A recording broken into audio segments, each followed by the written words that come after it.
Hello class 11th। Class 11th के लिए पहला वीडियो स्टार्ट करते हैं। अब आप लोग 10th पास करके 11th में एंटर करते हैं, ठीक? तो पढ़ने का तरीका थोड़ा सा आपको चेंज करना पड़ेगा। जिस तरीके से आप लोगों ने 9th and 10th pass out किया है, अब आप 11th क्लास में सीनियर क्लास में एंटर कर रहे हैं। तो मैं सीनियर क्लास में आपने पढ़ाई कैसे करनी है, मेनली ये वीडियो हमारा 11th क्लास के उन बच्चों के लिए है जो 11th में जस्ट एंट्री कर रहे हैं। और जैसे एंट्री करते हैं उसके बाद then NCERT book as well as reference book खोलते हैं, देन उनके लिए उलझन होने लगती है, प्रॉब्लम क्रिएट हो जाती है, ठीक? स्पेशली इन फिजिक्स की बात कर रहे हैं। तो फिजिक्स में जब आप बुक्स को देखेंगे, एनसीईआरटी देखेंगे, एनसीईआरटी के क्वेश्चंस को देखेंगे, देन आफ्टर दैट तो आपको प्रॉब्लम आती है, ठीक? तो अब आप देखिए ये वीडियो हम आपकी स्टार्टिंग कर रहे हैं इसके अंदर। तो सबसे पहले हम आपको बता दें कि फिजिक्स आपको अब कैसे स्टार्ट करनी है, कैसे पढ़नी है। अब आपने फिजिक्स में जो भी लिटरेचर आपके पास बाय द टीचर और बाय द बुक आता है, तो सिर्फ आप बुक के कॉन्सेप्ट पर डिपेंड मत रहिए, हमेशा अपना दिमाग आपको चलाना है। अब आप ग्रोइंग एज स्पेक्ट्रम में आ चुके हैं, ठीक है, बड़ी क्लास में एंटर कर चुके हैं, तो हर समय अब आपका दिमाग कंटिन्यूटी में रहेगा और आप कुछ सोचेंगे, ठीक है? अब आप कुछ सोचेंगे, खुद क्रिएट करने की बात करेंगे। तो फिजिक्स के अंदर क्या है, आपको अपनी स्किल डेवलप करनी है। अभी तक 9th 10th में लर्निंग से आपके नंबर आते हैं, अब जस्ट लर्निंग से काम नहीं चलेगा, आपको क्या करना है, अपने अंदर स्किल क्रिएट करनी है, ठीक है? तो अब आपने स्किल क्रिएट करनी है, तो उस स्किल में आप जब पढ़ेंगे तो अब आप देखिए हर चीज पर क्वेश्चन मार्क लगाइए, ऐसा क्यों, ऐसा क्यों, ऐसा क्यों, अपने दिमाग में क्वेश्चन मार्क लगाइए और आपके साथ जो कंसर्न टीचर है उससे आप डिस्कस करिए अपने क्वेश्चन मार्क को, ठीक? एंड आफ्टर दैट फिर आपकी एंट्री फिजिक्स में होगी, ठीक है? अब आप देखिए फर्स्ट यूनिट हम स्टार्ट करते हैं आपकी units and measurement. Units and measurement के अंदर जहां से क्वेश्चनिंग होती है, ठीक, मेन टॉपिक्स हम वहीं से स्टार्ट कर रहे हैं, ठीक है? तो अब आप देखें यूनिट्स एंड मेजरमेंट के अंदर जहां से क्वेश्चनिंग होती है, ठीक, किसी भी एग्जाम में, कॉम्पिटिटिव एग्जाम में एज वेल एज आपके 11th लेवल में, हम वहां से आपका ये वीडियो स्टार्ट करते हैं, ठीक? अब जैसे मैं आपको बताऊंगा, आप पहले वीडियो में देखेंगे, आपको अपनी बेसिक स्टडी अब स्टार्ट करनी है, ठीक है ना? 10th क्लास की तरह नहीं कि बुक के क्वेश्चंस लगा लिए एंड बुक की आपने लाइंस पढ़ ली, बुक को ऐसे तैयार कर लिया एंड आफ्टर दैट आपके मार्क्स आ गए। अब क्या करना है, ठीक है? आप देखिए, अगर मैं आपको क्वेश्चंस यहाँ पर बोलूंगा तो क्वेश्चंस में डिजिट्स किसी बुक से मैच नहीं करेंगे, बदल दूंगा मैं, जैसे कि आप उसको सेल्फ ट्राई करें, कहीं से आंसर मैच नहीं कर पाए, जो आप आंसर सॉल्व करेंगे वही आंसर आपके सामने जो आ रहा है वही आंसर होगा, पहले आपने कहीं से आंसर को नहीं देखा होगा, ठीक है भाई? तो जब आप ऐसे करोगे तो उसका मतलब फिर आपका दिमाग खुद इंडिपेंडेंट काम करने की कोशिश करेगा। जब इंडिपेंडेंट काम करने की कोशिश करेगा तभी आपकी फिजिक्स में एंट्री होगी, ओके? तो अब 11th क्लास के बच्चे जो कि 10th से 11th में एंटर करके आए हैं, उसमें हम यूनिट्स एंड मेजरमेंट में जहां से आपकी स्टार्टिंग कर रहे हैं, ठीक है? देखिए फिजिकल क्वांटिटीज का इंट्रोडक्शन आपकी इस यूनिट के अंदर है। फिजिकल क्वांटिटीज का इंट्रोडक्शन आपकी इस यूनिट के अंदर है। फिजिकल क्वांटिटीज का इंट्रोडक्शन आपका छोटे क्लासेस में हो चुका है, ठीक है? 9th 10th में फिजिकल क्वांटिटीज का इंट्रोडक्शन हो चुका है, बट उनको इतने सिस्टमैटिक वे में आपने वहां पर नहीं पढ़ा। एज वेल एज जो इलिटरेट पर्सन है जिसको फिजिक्स नहीं आती, डेली लाइफ में फिजिकल क्वांटिटीज को वो भी यूज कर रहा है, ठीक है बच्चे? ध्यान से सुनिए जो मैं आपसे कहना चाह रहा हूं, फिर मैं कॉन्सेप्ट पर आपको लाऊंगा, ठीक है? अब डेली लाइफ में कहीं भी वेजिटेबल परचेज करने गए आपने उससे परचेजिंग की, ठीक है? और परचेज करने के बाद जब आपने उससे अमाउंट मांगा तो कहा 2 kg, 3 kg, 5 kg। kg क्या है? यूनिट है। जो आप परचेज कर रहे हैं वो क्या है? मास है, ठीक है? जो परचेज कर रहे हैं वो मास है और केजी क्या है? मास की यूनिट है। तो अब आप देखिए फिजिकल क्वांटिटी डेली लाइफ में इलिटरेट लोग भी यूज कर रहे हैं, पर उनको नहीं पता कि ये फिजिकल क्वांटिटी होती है। अब इन क्वांटिटीज को आप इस यूनिट के अंदर असेंबल करेंगे और सिस्टमैटिक फॉर्म में लाएंगे, ठीक है भाई? समझ में आ गया आपको? देखिए अब ये जो फिजिकल क्वांटिटीज हैं इनको दो पार्ट्स में डिवाइड किया गया है। First are called fundamental physical quantities. First are called fundamental physical quantities. अब आपने बिना सोचे रट लिया these are the fundamental physical quantities. भाई इन क्वांटिटीज का नाम फंडामेंटल क्यों रखा गया, ठीक है? हर चीज के पीछे क्वेश्चन मार्क लगाओगे, इन फिजिकल क्वांटिटीज का नाम फंडामेंटल फिजिकल क्वांटिटीज क्यों रखा गया, ठीक? क्वेश्चन मार्क लगा। अब आप उस सेंटेंस का मतलब समझिए। Fundamental letters. इंग्लिश आपकी छोटे क्लास से स्टार्ट होती है, छोटे क्लासेस से स्टार्ट हो जाती है। जब आप स्कूल में पैर रखते हैं इंग्लिश की स्टार्टिंग हो जाती है, और जहाँ से आप स्टार्ट करते हैं इंग्लिश की, वो आपके ABCD 26 लेटर्स होते हैं। इन 26 लेटर्स को आप क्या कहते हैं? These are called fundamental letters. वो क्या कहलाते हैं? फंडामेंटल लेटर्स कहलाते हैं। जहाँ से आपकी स्टार्टिंग हुई है, जहाँ से आप स्टार्ट कर रहे हैं, ठीक है, उन वर्ड्स को क्या नाम दिया? These are called fundamental letters. ठीक, जस्ट लाइक दैट फिजिक्स में हम जिन फिजिकल क्वांटिटीज से स्टार्ट ले रहे हैं, स्टार्टिंग पॉइंट पर हैं, वहां से जो क्वांटिटीज डेवलप होती हैं, इनको हम क्या कहते हैं? These are called fundamental physical quantities. ठीक है, अब हम उन क्वांटिटीज को आपके सामने लिख रहे हैं जिनसे परिचय आपका पहले से ही है। नाम और भी हैं जो फंडामेंटल फिजिकल क्वांटिटीज कहलाती हैं, पर उनको हम आपके सामने अभी नहीं लाएंगे, धीरे धीरे आप खुद समझ जाओगे। ठीक, फिलहाल फंडामेंटल फिजिकल क्वांटिटीज मैं आपके सामने लिखता हूं। इसमें सबसे पहले नंबर फर्स्ट लेंथ, ठीक है, उसके बाद देन मास, और उसके बाद देन टाइम। अब आप देखिए लेंथ, मास, टाइम, इनसे परिचय आपका है। अब length, mass, time, these are the fundamental physical quantities. आपकी फिजिकल क्वांटिटीज की स्टार्टिंग यहीं से हुई है। और भी नाम है इसके बाद, बट मैं उनको आपको सामने नहीं ला रहा, ठीक है। तो आपकी 12th क्लास के साथ भी 2-4 क्वांटिटीज इन्वॉल्व हैं, बट यहाँ पर सिर्फ 3 नाम जिनसे आपका परिचय पहले से है, ये क्या कहलाती हैं? These are called fundamental physical quantities because of these are independent, self expressed, ये अपने आप में सेल्फ एक्सप्रेस्ड हैं, इंडिपेंडेंट हैं, इन्हीं से आपकी स्टार्टिंग हुई है क्वांटिटीज की, इसलिए इनका नाम क्या है? Fundamental physical quantities. ओके, जिन यूनिट्स में इन क्वांटिटीज को मेजर करोगे वो यूनिट्स क्या कहलाएंगी? These are called fundamental units. क्या कहलाएंगी? Fundamental units.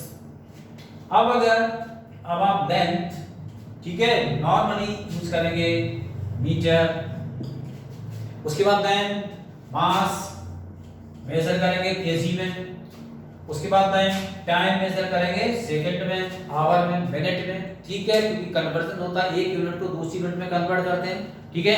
9th क्लास से आपकी स्टार्टिंग हो चुकी है।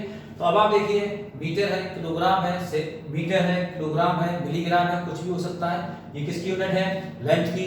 अब ऐसे ही मास, ठीक, मास की यूनिट क्या है? केजी। टाइम की यूनिट क्या है? सेकंड। इसको कन्वर्ट कर सकते हैं इसकी दूसरी यूनिट्स में, बट जिन यूनिट्स में इन फिजिकल क्वांटिटीज को आप मेजर करोगे वो क्या कहलाएंगी? These are called fundamental units. These are called fundamental units. Okay, उसके बाद अब हम आगे बढ़ते हैं। ठीक, आपके सामने लिखते हैं speed. Speed is equal to distance upon time. ठीक है, speed is equal to distance upon time. अब आप देखिए स्पीड एक नया नाम आपके सामने आया, उसमें हमने यूज किया distance upon time. Distance length की फॉर्म है और टाइम को यहां से उठाया, लेंथ और टाइम को उठाने के बाद एक नया नाम बन गया दैट इज स्पीड। ठीक है, तो सेकेंड टाइप की फिजिकल क्वांटिटीज को नाम दिया जाएगा डिराइव्ड फिजिकल क्वांटिटीज।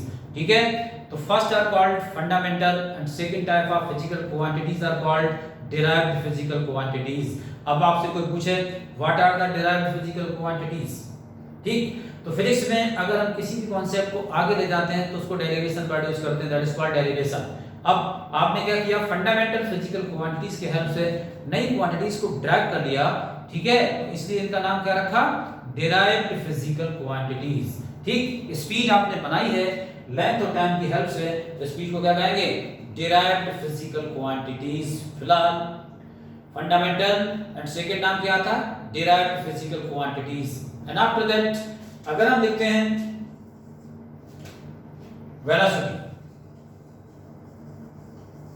ठीक, तो अब आप देखिए वेलोसिटी अगर आप लिखते हो तो उस कंडीशन में velocity is equal to displacement upon time. ये आएगा displacement upon time. Velocity is equal to displacement upon time. अब डिस्प्लेसमेंट, ठीक है ना, लेंथ की ही फॉर्म है, टाइम नया नाम बन गया वेलोसिटी। ठीक, उसके बाद देन अगर आप लिखते हैं एक्सीलरेशन, तो एक्सीलरेशन आप देखिए वेलोसिटी अपॉन टाइम। ठीक, वेलोसिटी क्या होगा? Displacement upon time, displacement upon time. उसके बाद एक्सीलरेशन क्या आ गया? Velocity upon time. ऐसे ही ये नाम आगे बढ़ते जाएंगे। अब बट इन सभी में इन क्वांटिटीज को आप यूज करोगे, ठीक है, जिन क्वांटिटी से आपने इनको डेवलप किया है उसके बाद देन अब ये जब डेवलप हुई हैं, डिराइव हुई हैं, इसलिए इनका नाम क्या हुआ, these are called derived physical quantities. ये क्या कहलाएंगी, डिराइव्ड फिजिकल क्वांटिटीज। जिन यूनिट्स में इनको मेजर करोगे वो क्या कहलाएंगी, these are called derived units. Okay, तो कुछ भी नहीं रटना है, नाम अपना मीनिंग खुद क्लियर कर रहा है, ठीक, इसका जो नाम है, नेमिंग है, वो अपने आप मीनिंग क्लियर कर रही है। जिन यूनिट्स में इन फिजिकल क्वांटिटीज को मेजर करोगे वो क्या कहलाएंगी, these are called derived units. For example आप देखिए डिस्टेंस किस में मेजर होगी, मीटर में,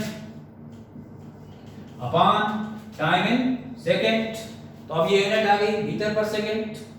वेलोसिटी है, डिस्प्लेसमेंट किस में होगा, मीटर में, अपॉन सेकंड, ये क्या आ गया, मीटर पर सेकंड। उसके बाद देन एक्सेलरेशन देखिए, वेलोसिटी मेजर होगी मीटर पर सेकंड में, अपॉन सेकंड, तो ये क्या हो जाएगा, metre per second square, metre per second square हो जाएगा। तो दैट मींस ये रिजल्ट आपके सामने मीटर पर सेकंड स्क्वायर आया। अब यहाँ पर metre per second, metre per second, metre per second square, ये क्या हो जाएंगे, these are the derived units, these are derived units. ठीक, नॉर्मल सा कॉन्सेप्ट है, इसमें कहीं भी आपको कोई दिक्कत नहीं होने वाली। समझ में आ गया होगा कि फंडामेंटल यूनिट्स और डिराइव्ड यूनिट्स क्या होती हैं, फंडामेंटल फिजिकल क्वांटिटीज और डिराइव्ड फिजिकल क्वांटिटीज क्या होती हैं। ठीक, उसके बाद देन अब इन यूनिट्स को जब सिंबल की फॉर्म में लिखा जाएगा तो ये डायमेंशनल फार्मूला कहलाता है। When units are written in the form of symbols then these are called dimensional formulas. वो क्या कहलाते हैं, डायमेंशनल फार्मूलाज कहलाते हैं। Powers raised on the symbols are called dimensions. ठीक है, अब आप देखिए ये जो आपके सामने यूनिट्स हैं, इन यूनिट्स को अगर आप सिंबल की फॉर्म में लिखेंगे तो वो क्या कहलाएंगे, डायमेंशनल फार्मूलाज कहलाते हैं। ओके, देखिए भाई मीटर है, उसको सिंबल दिया गया L, ये इसका डायमेंशनल फार्मूला कहलाएगा। केजी है, इसको सिंबल दिया गया है N, ये इसका डायमेंशनल फार्मूला कहलाएगा। सेकंड है, इसको सिंबल दिया गया T, कैपिटल T, ये इसका डायमेंशनल फार्मूला कहलाएगा। ठीक है, उसके बाद देन यहाँ पर है मीटर पर सेकंड, तो मीटर पर सेकंड जो आपके सामने रिजल्ट है उसको आप लिखेंगे L/T। ठीक, L/T, T को आप डिनोमिनेटर में नहीं छोड़ोगे, जहां पर कोई पावर नहीं होती है वहां पर 1 पावर कंसीडर होती है। जब आप इस T को शिफ्ट करोगे न्यूमरेटर में तो रिजल्ट हो जाएगा LT-1, रिजल्ट हो जाएगा LT-1। अगेन वेलोसिटी है तो सेम यूनिट है, स्पीड और वेलोसिटी की यूनिट सेम है, मीटर पर सेकंड। इसको आप लिखोगे L/T, again LT-1, again LT-1 result आएगा। उसके बाद then metre per second upon second, ये मीटर पर सेकंड स्क्वायर आया, इसको आप लिखेंगे, रिजल्ट आएगा L/T स्क्वायर। इसको शिफ्ट करोगे तो रिजल्ट आएगा LT-2। ठीक है, अब आप देखिए आइदर फंडामेंटल और डिराइव्ड फिजिकल क्वांटिटीज को आपने मिक्स कर दिया, और मिक्स करने के बाद जो इनकी यूनिट्स हैं, इन यूनिट्स को आपने सिंबल की फॉर्म में लिखा। इस सिंबल की फॉर्म में जब आप लिखेंगे तो डायमेंशनल फार्मूला कहलाएगा, एंड इन सिंबल्स के ऊपर जो पावर्स आएंगी उन पावर्स को आप डायमेंशंस कहेंगे। फॉर एग्जांपल अगर स्पीड का डायमेंशनल फार्मूला है LT-1, इसमें आपसे पूछता है what are the dimensions of length, तो वो क्या हो जाएगी 1, डायमेंशंस ऑफ टाइम क्या हो जाएगी -1। In the dimensional formula of acceleration L/T square that is LT-2, what are the dimensions of the length 1, dimensions of time -2। तो डायमेंशनल फार्मूलाज के ऊपर जो पावर्स आती हैं दीस आर कॉल्ड डायमेंशंस। ठीक है बच्चों, तो अब आप देखिए बिल्कुल सिंपल सा कॉन्सेप्ट है, और आपकी जो यूनिट्स एंड मेजरमेंट आपका चैप्टर है इसमें कॉन्सेप्ट ज्यादा नहीं है, थोड़ी सी मैथमेटिकल यूनिट है। आगे जब एंटर करोगे तो फिजिक्स के मजेदार कॉन्सेप्ट इन्वॉल्व होंगे, मजेदार, जिनमें आपको सोचना पड़ेगा और पढ़ने में आपको मजा आएगा। ठीक है, ये यूनिट थोड़ी सी मैथमेटिकल फॉर्म में है, इसके अंदर कॉन्सेप्ट थोड़े कम है, ठीक, मैथमेटिकल अप्रोच ज्यादा है। लग रहा है आपको छोटे क्लास की मैथ्स आप यूज कर रहे हैं, सिंबल्स को आपने अल्फाबेटिकली ऊपर शिफ्ट किया तो पावर इधर से उधर हो रही है, ये आपकी 9th 10th की मैथमेटिक्स यहाँ पर यूज हो रही है। ठीक है, फिलहाल ये हमारे पास एक इंपॉर्टेंट कॉन्सेप्ट जनरेट हो चुका है, इसको आप डायमेंशनल फार्मूलाज कहते हैं। अभी डायमेंशनल फार्मूला जैसे इन्वेंटेड होते हैं, जनरेट हो जाते हैं, हमारा एक काम आसान हो जाता है। ठीक, फिजिक्स में 11 से लेकर 12 तक डिफरेंट फिजिकल क्वांटिटीज को आप रिलेट करोगे, और रिलेट करोगे तो वो डेरिवेशंस कराएंगे। ठीक है। अब यहाँ पर हम डिफरेंट फिजिकल क्वांटिटीज को रिलेट कर सकते हैं बाय द डायमेंशनल फार्मूलाज। इस कंडीशन में इन डायमेंशनल फार्मूलाज को हम यूज करते हैं। अब डायमेंशनल फार्मूलाज को जब आप यूज करते हो तो इसके यूजेस कहलाते हैं, these are called uses of dimensional formulas. ठीक है, first use, second use and third use. ठीक, इसमें हम इंट्रोड्यूस करते हैं आपका first use of dimensional formulas. ठीक है ना, बिल्कुल टू द पॉइंट ब्रीफिंग में चल रहा हूं आपको। ठीक है, इतना आप लिमिटेड पढ़ोगे और लिमिटेड पढ़ने के बाद आप क्वेश्चंस पे चले जाइए, क्वेश्चंस आपके सॉल्व होंगे। ओके, अब आप देखिए मैं आपके सामने जा रहा हूं first use of dimensional formulas.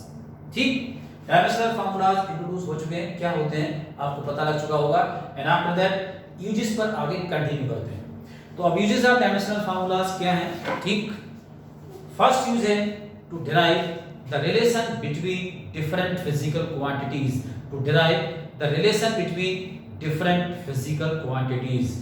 अब अननोन फिजिकल क्वांटिटीज हैं, उनके बीच में अगर आपसे कहा जाए रिलेशन डिराइव कर दीजिए, आप डायमेंशनल फार्मूलाज की हेल्प से रिलेशन डिराइव कर सकते हो। ओके, और ये कैसे डिराइव करते हैं, ठीक है, क्वेश्चंस के थ्रू मैं आपको बताता हूं। ठीक, इसमें मैथमेटिकल अप्रोच है, कॉन्सेप्ट का है, क्वेश्चंस के थ्रू आपके पास कॉन्सेप्ट पहुंचेगा। तो first use of dimensional formulas,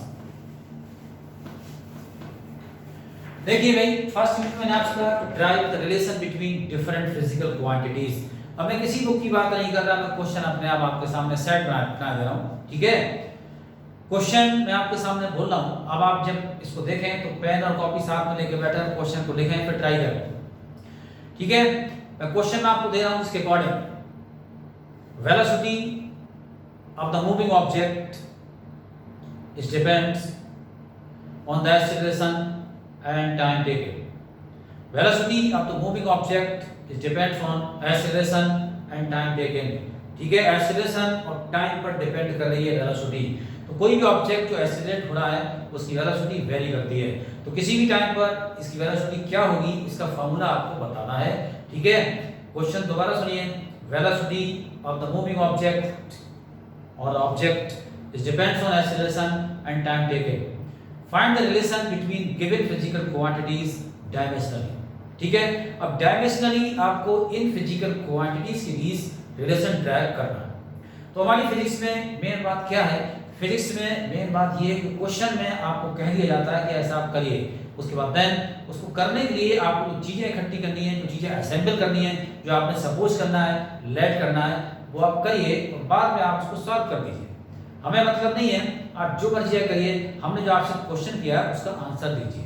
ठीक है, तो अब इसके लिए आपने कैसे आगे बढ़ना है, ठीक देखिए, यहां पर आपसे कहा गया है कि velocity is depends on acceleration and time, इन दो फैक्टर्स पर डिपेंड करती है।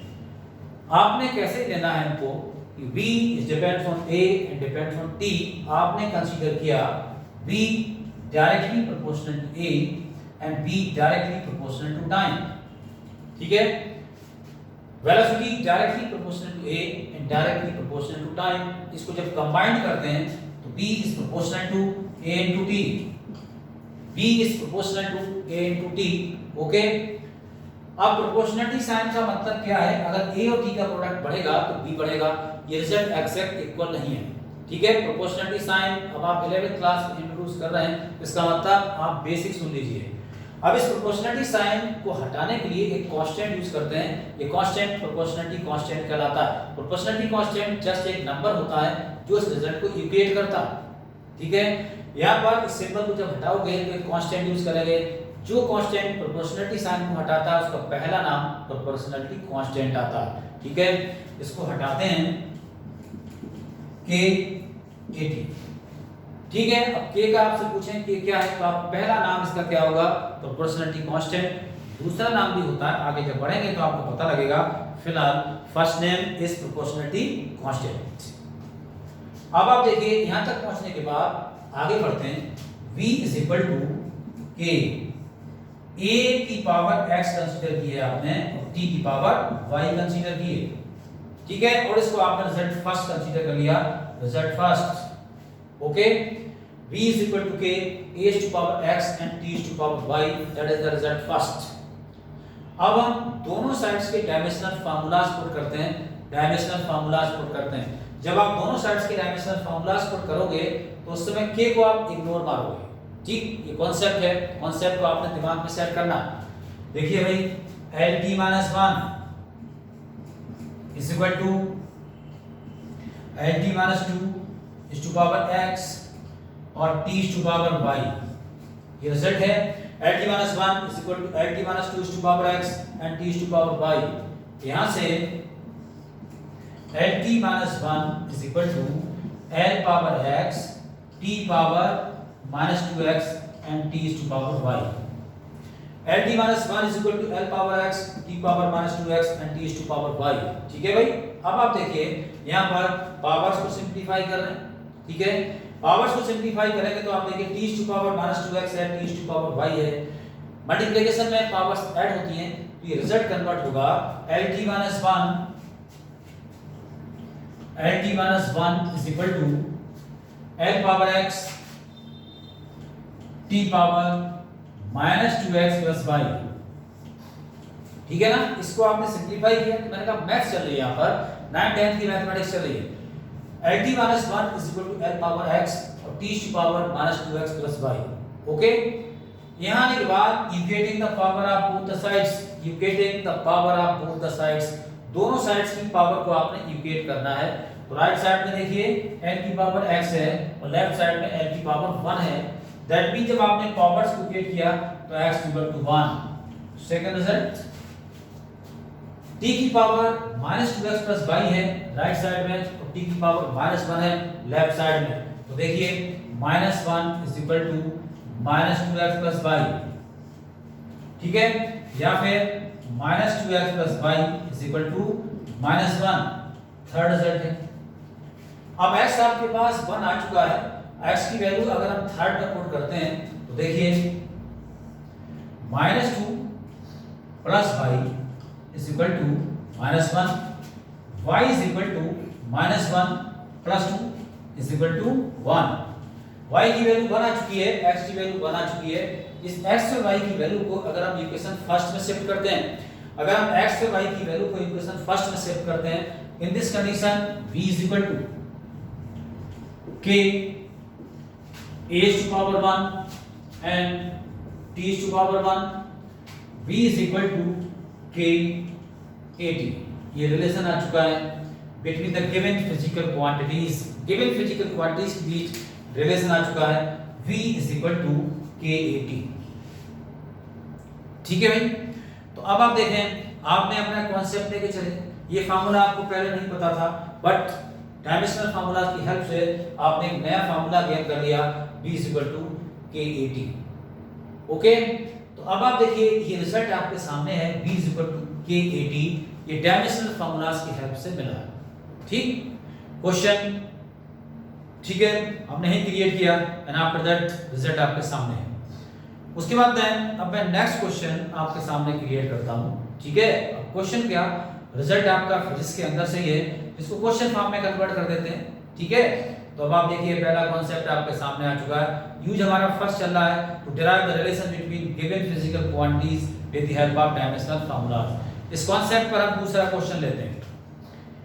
सेकंड क्वेश्चन है force acted on the body moving in the circular path it depends on its mass, its velocity and radius of the circular path.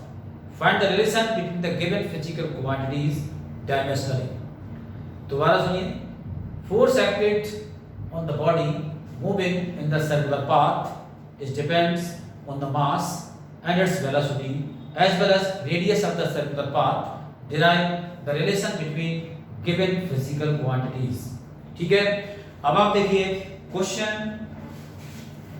दूसरा है और दूसरे क्वेश्चन में आपको यही कॉन्सेप्ट यूज करना है और फिजिकल क्वांटिटीज के बीच आपको रिलेशन ड्राइव करना है। देखिए फोर्स आपकी बार आपसे कहा गया है, फोर्स डिपेंड कर रहा है मास पर, वेलोसिटी पर और रेडियस पर। ठीक है, क्वेश्चन के according force acted on the object moving in the circular path is depends on the mass of the body, velocity of the body and radius of the circular path. Derive the relation between given physical quantities, in quantities के बीच आपको relation drive करना है और dimensional formulas की help से drive करना है। बिल्कुल वैसे ही नेक्स्ट क्वेश्चन देखिए, ठीक है, इसके according F directly proportional to M, F directly proportional to B, directly to R। आपने हर एक में डायरेक्टली प्रोपोर्शनल ही लेना है, आंसर अपने आप बता देगा कि इसको किसको कहाँ जाना है। अब आप सीक्वेंस पलट सकते हैं, अगर कोई बच्चा सीक्वेंस में R पहले ले ले, B पहले ले ले, M पहले ले ले, कोई फर्क नहीं पड़ता, बाद में फार्मूला आपका करेक्ट आएगा। इनकी सीक्वेंस को आगे पीछे करने से कोई इफेक्ट नहीं आएगा, ठीक है। देखिए भाई, proportional to M, proportional to B, proportional to R, combined करते हैं M B R, ठीक। एक proportionality constant K M B R, उसके बाद then F is equal to K M power X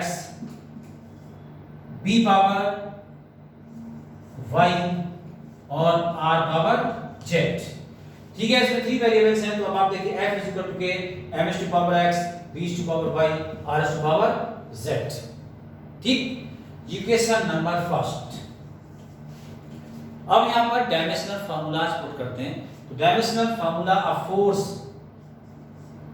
mnt minus 2,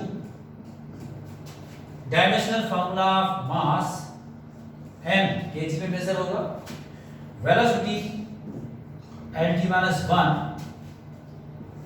radius length है l, ठीक है भाई। अब आप देखिए यहां पावर है x और यहां पावर है y और यहां पावर है z, ठीक। m is to power x, lt minus 1 is to power y and l is to power z। यहां पर रिजल्ट है mlt minus 2।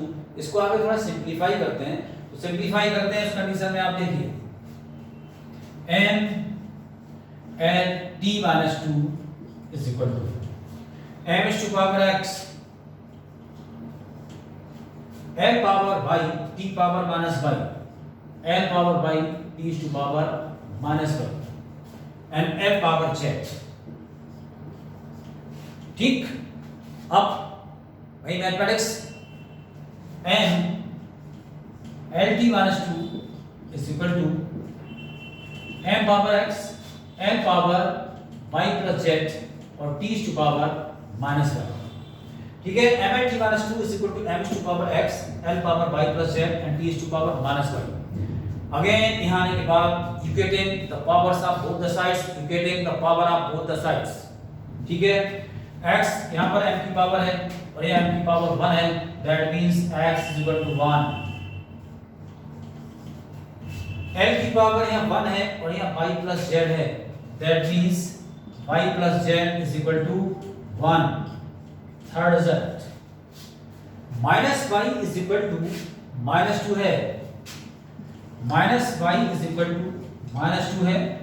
फोर्थ रिजल्ट, और यहां से आपके पास y निकल के आ गया 2, x डायरेक्टली हमारे पास 1 है और y निकल के आपके पास 2 आ गया। अब हमें z फाइंड आउट करना है, z फाइंड आउट करना है, तो देखिए y plus z is equal to 1 है, इसमें y की वैल्यू पुट करते हैं तो z आपको मिल जाए। तो फ्रॉम थर्ड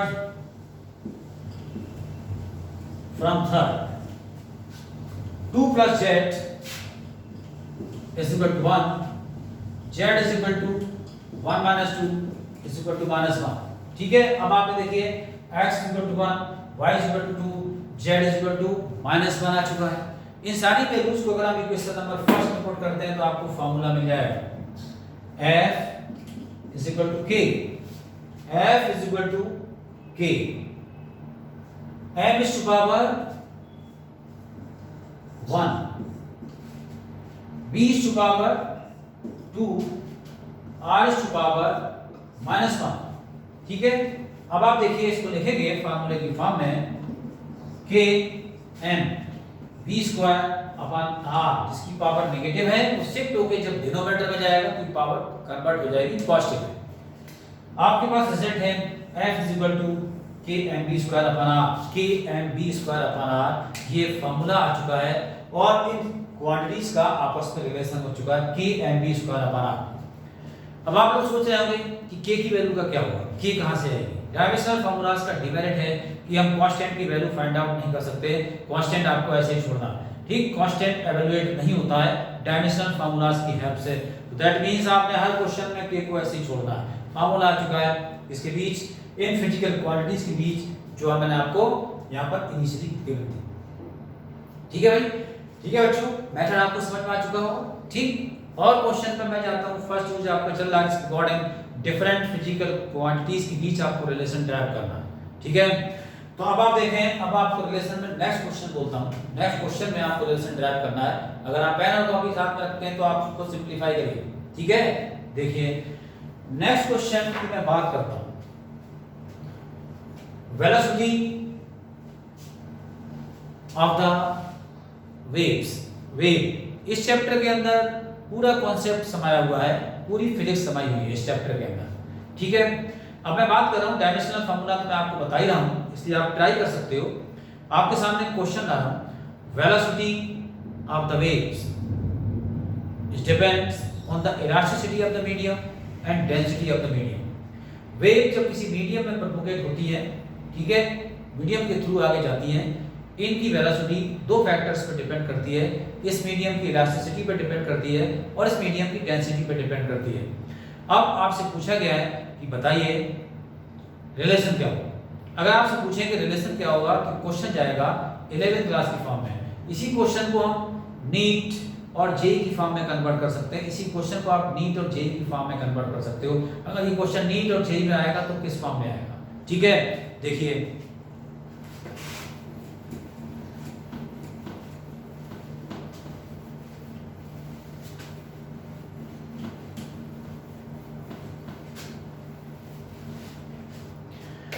जब आप पूरी फिजिक्स पढ़ लेते हैं, नीट और जेई जब आप देने जाते हैं, इन दिस कंडीशन में आपको 11th 12th की फिजिक्स कंप्लीटली रन होती है, फार्मूलाज आपको पता होते हैं।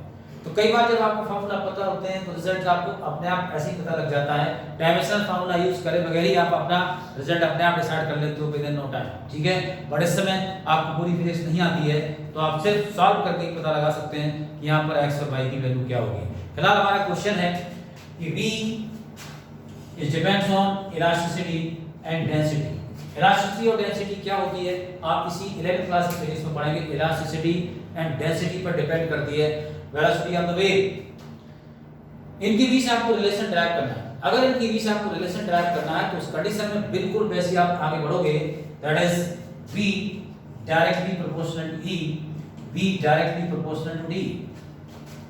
कंबाइन करते हैं V directly proportional to E into D और V is equal to K E into D। ठीक है, अब आप देखिए V is equal to K e to power x and d to power y। ठीक, जो मैं आपसे बात कर रहा था कि अगर ये कॉम्पिटिटिव एग्जाम में क्वेश्चन देंगे, ये सब नहीं देंगे, आपको ड्राइव करिए, आपको रिलेशन देंगे d is equal to K e to power x and d to power y। If the given relation is dimensionally correct, then the values of x and y will be equal to। अगर ये relation dimensionally correct है तो x और y की value बताओ। Concept वही है, पूछने का तरीका अलग है और इनकी वैल्यूज ऑप्शंस में पड़ी होंगी। इस ऑप्शंस के साथ आप इसको सिंपलीफाई करोगे आगे और ऑप्शंस के साथ मैच करोगे, आपके आंसर्स आते हैं। नहीं, इसमें आपको फार्मूला नहीं बताना है, x और y की वैल्यू निकालनी है, उसके बाद देन ऑप्शन से उठा के देखना है कि कौन सा आंसर आपका मैच कर रहा है। ओके, रिलेशन गिवन है d k e to power x d to power y। If the given relation is dimensionally correct, find the value of x and y और the values of x and y will be equal to, आगे options होंगे। ठीक है, आगे जो simplification होगा वो बिल्कुल वैसे ही होगा, बट क्वेश्चन का पूछने का तरीका थोड़ा चेंज हो गया। ठीक, देखिए आगे कंटिन्यू करते हैं। यहाँ पर आने के बाद इक्वेशन फर्स्ट नाम देते हैं और डायमेंशनल फार्मूला पुट करते हैं। LT - 1 is equal to, elasticity का डायमेंशनल फार्मूला होता है ml - 1 t - 2। ठीक है, ml - 1 t - 2। डेंसिटी का डायमेंशनल फार्मूला होता है ml - 3 is to power y और यहां पर कितनी है पावर x। ठीक है, अब आप देखिए LT - 1 is equal to m power x l power minus x t power minus 2x m is to power y l is to power minus 3y। ठीक है भाई, थोड़ा और सिंप्लीफाई करते हैं तो देखिए LT minus 1 is equal to m power x m power y m is to power x plus y and after that l is to power minus x l is to power minus 3y l is to power minus x minus 3y t is to power minus 2x t is to power minus 2x ठीक है। आपने यहाँ simplify किया right side में तो देखिए m is to power x plus y l is to power minus x minus 3y and t is to power minus 2x ये relation आपके सामने आ चुका है। इस रिलेशन को आप ध्यान से देखिए, इस रिलेशन के अंदर राइट साइड में m दिख रहा है और लेफ्ट साइड में lt दिख रहा है। जब ये सिचुएशन आपके सामने आएगी तो उसमें क्या करना है आपको, इसमें आपको यहाँ पर m प्रेजेंट करना पड़ेगा। अब आपने m प्रेजेंट करना है तो उस कंडीशन में यहाँ पर कंसीडर कर सकते हो m is to power 0 lt minus 1। किसी भी अल्फाबेट की पावर का मतलब 0 का मतलब 1 होता है। अगर हम यहाँ पर m पावर 0 कंसीडर करते हैं तो इसका मतलब न्यूमेरिकली कोई चेंज नहीं आया, ठीक है, ना ही डायमेंशनली कोई चेंज आया। आपने इसको m पावर 0 यहाँ पर पुट किया है तो अब आप पुट कर सकते हो। तो कभी भी कोई भी फिजिकल क्वांटिटी यहाँ से मिसिंग है और राइट साइड में अगर प्रेजेंट है तो आप इसको यहाँ पर एडजस्ट करा सकते हो और उसकी पावर क्या कंसीडर करोगे 0। आगे कंटिन्यू करते हैं m is to power x plus y l is to power minus x minus 3y और t is to power minus 2x। Again equating the power of both the sides, दोनों sides की powers को equate करते हैं। Powers को equate करते हैं तो देखिए x plus y is equal to 0 equation number 2 minus x minus 3y is equal to 1 equation number 3 minus 2x is equal to minus 1 that is result 4। सबसे आसान काम क्या करेंगे आप, जो सबसे छोटा रिजल्ट है उस पर अटैक करिए और छोटे रिजल्ट से वैल्यू आप एवेलुएट करिए। स्मॉल रिजल्ट है हमारे पास सामने that is equal to minus 2x is equal to minus 1। यहाँ से सबसे पहले x को एवेलुएट कर लीजिए। अब आप देखिए यहाँ से आपके सामने x निकल के आ गया 1/2। अब x 1/2 आपके सामने रिजल्ट है, हमें निकालना है इसकी वैल्यू y की वैल्यू। अब y की वैल्यू निकालने के बाद ये हमारे पास दो इक्वेशंस हैं x plus y is equal to 0 minus x minus 3y is equal to 1। तो बड़ी इक्वेशन के चक्कर में क्यों पड़े जब हमारे पास स्मॉल रिजल्ट है, इससे आपको आसानी से y की वैल्यू मिल रही है, ठीक है। तो हम फर्स्ट सेकंड की हेल्प लेते हैं। तो सेकंड इक्वेशन से आप देखिए from second x plus y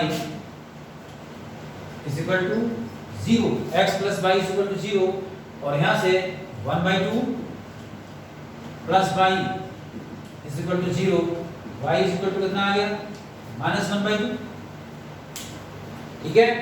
तो अब आप देखिए y की वैल्यू आ चुकी है -1/2 और x आ चुका है +1/2।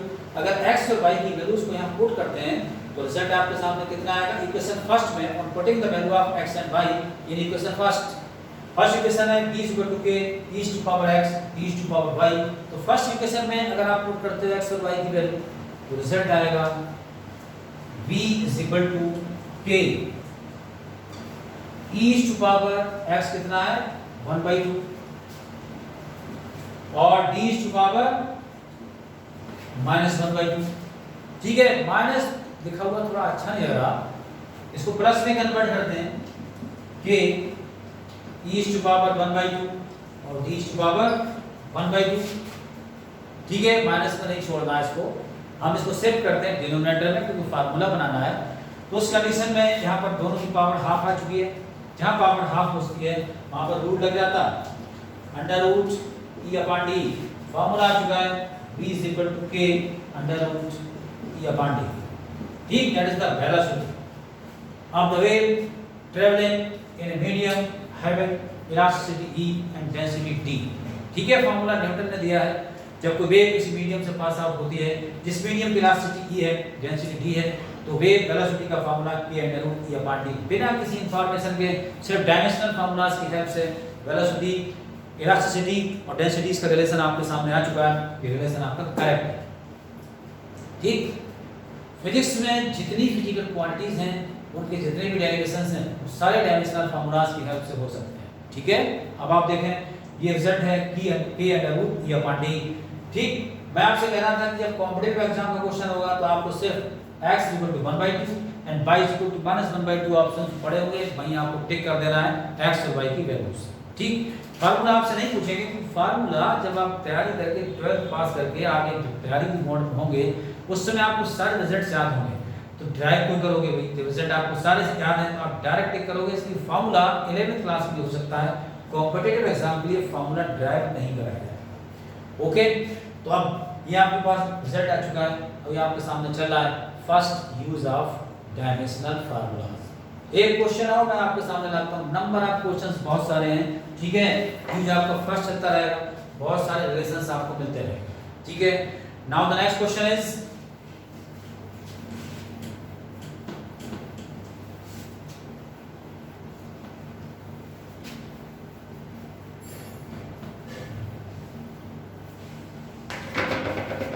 time period of the simple pendulum. It depends on the length of the pendulum and acceleration due to gravity. ठीक है, फिजिक्स में दो टाइम होते हैं, दो टाइम यूज करोगे आप, एक टाइम जनरल टाइम की बात कर रहा हूँ, टाइम एट एन इंस्टेंट, और दूसरा टाइम पीरियड। टाइम पीरियड जहाँ वर्ड यूज होता है वो टाइम फिक्स होता है, ठीक है, that is the fix time. तो time period of the simple pendulum depends on the length of the pendulum and acceleration due to gravity. 11th class में पढ़ोगे सिंपल पेंडुलम क्या होता है। नॉर्मल सुन लीजिए, एक बॉल स्फेरिकल बॉडी एक अगर धागे से हैंग कर देते हैं किसी किसी सपोर्ट से, ठीक है, इस सिस्टम को हम क्या कहते हैं, सिंपल पेंडुलम कहते हैं। जब ये वाइब्रेट करता है तो इसका एक ऑसिलेशन का जो टाइम है वो टाइम पीरियड कहलाता है। ये टाइम पीरियड दो फैक्टर्स पे डिपेंड कर रहा है, length and acceleration due to gravity. आपको रिलेशन टाइप करना है इन फिजिकल क्वांटिटीज के बीच डायमेंशनल फार्मूलाज की हेल्प से। अगेन एक बार फिर हम क्वेश्चंस को आपके सामने सॉल्व करते हैं। देखिए T time period capital T से रिप्रेजेंट होता है, depends on length and acceleration due to gravity. Length पर डिपेंड करता है और एक्सीलरेशन ड्यू टू ग्रेविटी पर डिपेंड करता है, ठीक है। इनके बीच रिलेशन आपको ड्राइव करना है। Then for that t proportional to l, t proportional to g, t is equal to k l into g, ठीक है। And after that k l is to power x and g is to power y, t is equal to k l is to power x and g is to power y। Okay, equation number first दोनों तरफ dimensional formulas put करते हैं। t is equal to l is to power x and t minus 2 is to power y। Okay, थोड़ा simplification, t is equal to l power x l power y t is to power minus 2y। यहाँ से t is equal to l power x plus y t is to power minus 2y, ठीक है। फिर वहीं आगे रुक गए, यहाँ पर l और t एडजस्ट कर रहे हैं तो लेफ्ट साइड में सिर्फ t है, आप यूज करोगे l power 0 t is equal to l is to power x plus y and t is to power minus 2y। You get the power of both the sides, again x plus y is equal to 0 and minus 2y is equal to 1, ठीक। यहाँ से y की value बनती है -1/2, ठीक। अब आप देखिए y की वैल्यू आपके पास -1/2 आ चुकी है, इसको पुट कर दीजिए फर्स्ट में, तो x -1/2 is equal to 0, x is equal to क्या आ गया +1/2। इक्वेशन नंबर फर्स्ट में x और y की वैल्यूज को पुट करते हैं तो t is equal to k l is to power half and g is to power minus half। Acceleration due to gravity, ठीक, एक्सीलरेशन ड्यू टू ग्रेविटी उसका dimensional formula है t - 2। अब आप देखिए l is to power half and g is to power minus half, इसको आप लिखोगे t is equal to k l is to power half और g is to power half plus में convert हो जाएगी। अगेन वही कंडीशन आ गई, तो रिजल्ट है k under root l upon g। Formula आ चुका है t और l और g के बीच relation is t is equal to k under root l upon g। अब आप देखिए so many questions are there, बहुत सारे क्वेश्चंस आपको डिफरेंट बुक्स में मिलेंगे जिनमें आपको रिलेशन ड्राइव करना है। अब रिलेशन ड्राइव करने में आप कहां अटकोगे, आपको डायमेंशनल फार्मूला अगर याद नहीं है तो अब आप इस क्वेश्चन में अटकेंगे। अदरवाइज मैकेनिज्म आपको पता लग चुकी है कि हम डिफरेंट फिजिकल क्वांटिटीज के बीच रिलेशन कैसे ड्राइव करते हैं। ठीक है, that is the first use of dimensional formulas. Okay, तो देखिए बच्चों, हम इसको ब्रीफिंग में कन्वर्ट करते हैं। फर्स्ट ऑफ ऑल हमने इंट्रोड्यूस किया फिजिकल क्वांटिटीज से, उसके बाद देन इन क्वांटिटीज को डिवाइड किया टू पार्ट्स में, fundamental physical quantities and derived physical quantities. Fundamental word वहां लगता है जहां से हम स्टार्ट लेते हैं। जिन फिजिकल क्वांटिटीज से आपकी स्टार्टिंग हुई है वो कहलाती है fundamental physical quantities like length, mass and time etcetera. जिन यूनिट्स में इन फिजिकल क्वांटिटीज को मेजर करोगे वो फंडामेंटल यूनिट्स कहलाती हैं। एंड आफ्टर दैट इंट्रोड्यूस होती हैं derived physical quantities, the physical quantities which are obtained with the help of fundamental physical quantities are called derived। तो derive करके लाए हो उनको derived physical quantities कहते हैं, like speed, velocity, acceleration, force, work, density, momentum etc। बहुत सारे नाम हैं। ठीक है, जिन यूनिट्स में इन फिजिकल क्वांटिटीज को मेजर करोगे वो derived यूनिट्स कहलाती हैं, राइट। जब इन यूनिट्स को सिंबल की फॉर्म में लिखते हो, these are called dimensional formulas and the power raised on the symbols are called dimensions, right। ये डायमेंशनल फार्मूलाज तक आप पहुंच चुके एंड आफ्टर दैट आपकी स्टार्टिंग हो चुकी है यूजेस ऑफ डायमेंशनल फार्मूलाज की। इसमें फर्स्ट यूज है हमने ड्राइव किया है डिफरेंट फिजिकल क्वांटिटीज के बीच relation with the help of dimensional formulas. ठीक है, तो अब आप देखिए फर्स्ट यूज हमारा यहाँ पर कंप्लीट होगा। ठीक है बच्चों, तो डायमेंशनल फार्मूलाज क्या होते हैं और उनका यूज क्या है, फर्स्ट यूज आपका हो चुका। ठीक है, डिफरेंट फिजिकल क्वांटिटीज का रिलेशन। ओके, उसके बाद second use as well as third use हम आपको देंगे अपने नेक्स्ट वीडियो में। ओके, कंटिन्यूटी रहेगी आपकी इसकी आगे यूनिट्स की। ठीक, तो जैसे मैंने आपसे कहा है कि हर चीज का मीनिंग समझते हुए आगे जाइए, आंख बंद करके या नाक बंद करके कान बंद करके रटना नहीं है। ठीक है, मीनिंगफुली आप आगे जाइए। Okay students, thanks.